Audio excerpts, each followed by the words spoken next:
Hi everyone, Paul Long, trusted business lender for the South Sound with Timberland Bank. And today I'm going to show you a balance sheet and what exactly a banker is looking for when they initially look at a balance sheet. So come on in so you can see it. The first thing I'm going to look for as a banker, is there any sort of negative numbers?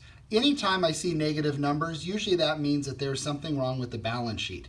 In this case, there's a depreciation, which is a valid one, and as well as there's treasury stock within the equity, which that's okay to have a negative. But you don't want to see any sort of negatives in these areas, with the exception of depreciation.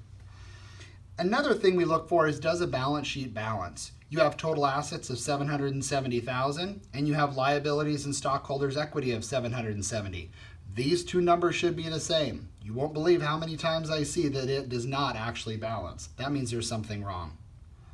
Another thing that I look for is your accounts receivable, if you have any. In this case, it's $40,500 against your accounts payable. Is this number, accounts receivable, greater than your accounts payable?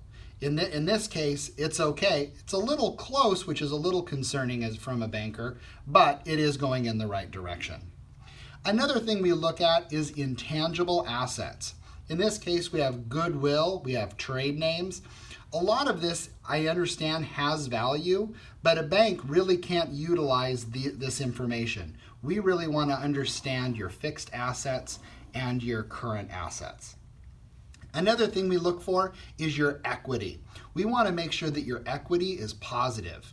So if it is negative, that means you are leveraged more than what you have invested in the business, and you need to be very careful with that. If you have any questions, reach out to me, Paul, Timberland Bank. Thanks.